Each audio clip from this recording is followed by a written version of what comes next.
ہم بھی آج شادیاں کرتے ہیں، شادیوں کے نام پہ ہم نے بڑی خرافاتیں شروع کر دی ہیں، بلکہ یہ تو ہونا ہی چاہیے۔ میں تو سمجھتا ہوں کہ ہر جلسے میں امام حسین کی شادی ہو جائے، پتہ چلے کہ شادی کیسی ہو رہی ہے۔ ہم نے شادیوں والی خرافاتیں کر دی، اب تو جتنے کی شادی ہوتی ہے نا اس سے زیادہ کا ہم قورمہ کھا جاتے ہیں، صحیح بتا رہے ہیں، اس سے زیادہ کا قورمہ، اور پھر اور رسمیں اور چیزیں تو سوال لگ رہی ہیں۔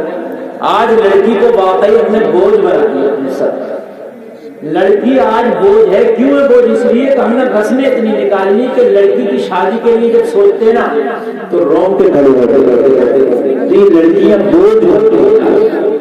اے مسلمانوں، یہ لڑکیاں تو رحمت ہیں۔ ہم نے اپنی غلط رسمیں نکال کے خدا کی قسم بیٹیوں کو ہم نے خود ہی بوجھ بنایا۔ آؤ دینا نکاح کو ہم آسان کریں اور جتنا ہو سکے آسان کریں۔ نبی فرماتے نکاح کو آسان کرو، زنا مشکل کرو، اور جب تم نکاح آسان کر دو تو زنا خود بخود مشکل ہو جائے گا، اور جب ہم نکاح کو مشکل کر دیں گے تو زنا خود بخود آسان ہو جائے گا۔ بھائی بات سمجھ رہے نہیں سمجھ رہے؟ جب گورنمنٹ لوگوں کو نوکری دینا شروع کر دے گی تو کرپشن خود ختم ہو جائے گا، چوری ڈکیتی ختم ہو جائے گی۔ جب جاب کرے گا آدمی چوری کرے گا، جاب کرے گا، اور جب ان کو جاب ہی نہیں دے گی، ان کو کوئی کاروبار، ان کا کوئی بزنس ہی نہیں ہوگا، ان کو روزگار ہی نہیں ملے گا، تو پھر وہ تو جوا کھیلے، چوری کرے، ڈکیت، پیٹ تو بھرے گا۔ جب بچہ جوان ہوتا تو نفسانی خواہشات مارنے کا سب سے بہتر ذریعہ شادی ہے۔ اللہ کے رسول فرماتے ہیں، حدیث شریف ہے، نکاح کر کے آدھا ایمان محفوظ ہو جاتا ہے۔ اللہ کے رسول کی حدیث ہے، نکاح کر کے آدھا ایمان کیا ہو جاتا ہے؟ محفوظ ہو جاتا ہے، اس کی حفاظت ہو جاتی ہے۔ آدھے ایمان کے بارے میں اللہ سے ڈرو۔ کیا کرو؟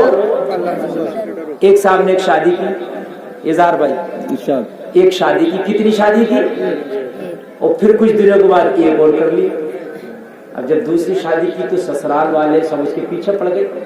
آج کل دوسری شادی کو عیب سمجھا جاتا، جبکہ عیب نہیں ہے، شریعت میں بھائی جائز ہے۔ اللہ کے رسول نے جب جائز قرار دیے تو عیب کیوں سمجھا؟ اگر اس کی استطاعت رکھتا ہے تو سمجھے، استطاعت ضروری ہے۔ اگر استطاعت ہے ہر اعتبار سے، مالی اور جسمانی اعتبار سے، کر لے، نہیں ہے تو نہ کرے۔ تو اس نے دوسری کر لی، اس سے لوگوں نے کہا تم نے دوسری کیوں کر لی؟ تو اللہ کے رسول نے کہا تھا ایک شادی کرو آدھا ایمان محفوظ ہو جاتا، آدھے کے بارے میں اللہ سے ڈرو، آدھا بچوں ہوتا ایک اور کر لی، میں نے پورا محفوظ کیا۔ یار بات تو اس کی صحیح تھی، کہیں نہ کہیں کہاں سے سوچ کے رکھا تھا۔ اللہ اللہ، حدیث کا مفہوم اپنی جگہ ہے، مگر اس نے بھی کیا مفہوم سمجھایا۔ اللہ کے رسول فرماتے ہیں کہ آدھا، حدیث شریف یہی ہے کہ شادی کرو، شادی سے آدھا ایمان محفوظ ہو جاتا، آدھے کے بارے میں اللہ سے ڈرو۔ تو بولا میں آدھے کے بارے میں اللہ سے ڈرتا ہوں، اس لیے میں نے دوسری بھی کر لی تاکہ مکمل ہی محفوظ ہو جائے۔ اللہ اللہ اللہ اللہ، نیک کام کے ذریعے کیا۔ بہرحال اس کا جواب یار کہیں غلط نہیں تھا، کی تو نبی کی سنت ادا کی، شادی تو کی۔ تو پیارے، شادی جو ہے واقعی جو ہے انسان کے جو نفسانی معاملات ہیں ان پہ کہیں نہ کہیں بین اور تالا لگاتی ہے شادی۔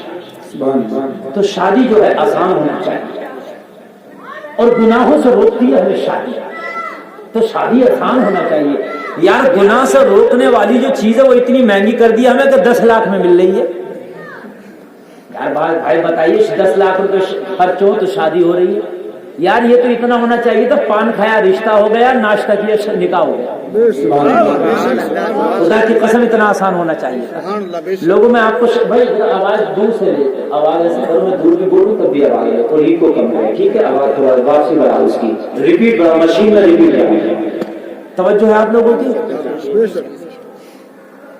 آپ توجہ کیجئے، انشاءاللہ آپ سمجھیں گے اور بات کو مزہ آئے گا۔ تو شادی جو ہے اللہ کے رسول صلی اللہ علیہ وسلم نے جلدی کرنے کا بھی حکم دیا ہے، بچے جوان ہو نکاح کر دو۔ کیوں؟ اس کی وجہ یہی ہے کہ برائیوں کی طرف سے انسان بچ جاتا ہے۔ سبحان اللہ۔ اب اگر شادی ہم اتنا آسان کر دیتے کہ پان کھایا رشتہ ہو گیا، ناشتہ کیا، کھانا بھی نہیں ہونا چاہیے۔ سنت یہی ہے شادی میں دو خرچے ہیں اور دونوں خرچے لڑکے پہ ہیں, لڑکی والے پہ کوئی خرچہ ہی نہیں ہے, جو شریعت کی شادی ہے. کیا خرچے بتاؤں میں آپ کو؟ دو خرچے بتا دوں آپ کو. پہلا خرچہ ہے مہر بھی لڑکا ادا کرتا, لڑکی والے کے اوپر نہیں ہے. مہر جو نکاح میں ضروری ہے, بنا اس کے نکاح قائم نہیں ہوگا. اور آج کل مہر کا امام صاحب توجہ کیجیے, آپ تو نکاح پڑھاتے ہوں گے, آج کل مہر کے چل رہے ہیں کھلونے, چل رہے ہیں کھلونے. پتہ ہے کیا مہر باندھو؟ کیا بعض بار تو 786 بنوا دے. گاڑی تجھے بڑی والی چاہیے, مہر 786 بنوا دے گا. 10 درہم سے کم اگر مہر باندھے تو مہر ادا نہیں ہوں گے. سن لیجیے آپ, 10 درہم, میرے خیال سے 10 درہم, اب درہم کتنے کا چل رہا ہوگا یہ حساب لگایا جائے گا. 10 درہم کی پھر کتنی مقدار بن گئی؟ شاید 1200-1500 کے آس پاس میرے خیال سے بننا چاہیے, اس سے کم نہیں. اور مہر جو ہے وہ استطاعت کے مطابق ہو, یعنی اگر انکم لڑکے کی کروڑوں میں ہے تو اس کے حساب سے, اور انکم لڑکے کی ہزاروں میں ہے تو اس کے حساب سے, اور سینکڑوں میں ہے تو اس کے حساب سے.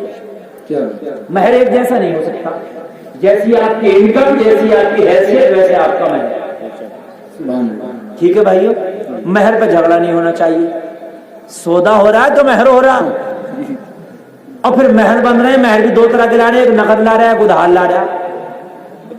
ادھار زیادہ, نقد کم. یار عجیب مہر بنا یار, کھلونا بنا رکھا یار. صاف سی بات ہے, دو رضا لڑکی کی مرضی کا ہونا چاہیے. صحیح پوچھے تو مہر, اب وہ لڑکی والے خود رکھ دیں لڑکی کی مرضی سے, تو مہر وہ ہونا چاہیے جو لڑکے کی حیثیت ہے, اور مہر نقد ہی ادا کیا جانا چاہیے.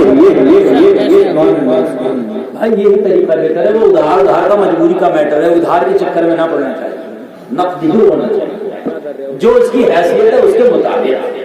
تو پہلا خرچہ تو کیا ہے شادی میں؟ مہر. وہ کس پہ ہے؟ لڑکے پہ, لڑکی پہ؟ جو بولو, یہ ضروری ہے اور لازمی ہے.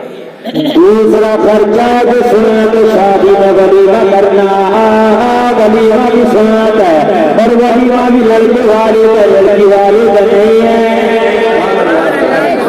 اب لڑکی والوں سے کہتا میرے 3 سے براتی آئیں گے, میرے 2 سے براتی آئیں گے, مجھے طرح طرح کے کھانے چاہیے. کھول کے سن لے, لڑکی والے کا کوئی کھانا نہیں ہے. اگر تجھے مہمانوں کو کھانا کھلانا ہے تو اپنے گھر میں ولیمہ کر, 10 طرح کا کھانا بنا یا 50 طرح کا بنا.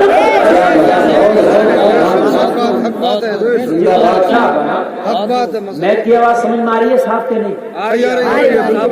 آپریٹر صاحب آپ کو صاف سمجھ میں آئے تو سمجھ لینے بھی آ رہی ہے. ٹھیک ہے, یہ آپ کرو. رات جو ساؤنڈ تھا یار, بنا پڑھا لکھا آدمی کا کیا ساؤنڈ ماسٹر تھا یار, میں زندگی بھر یاد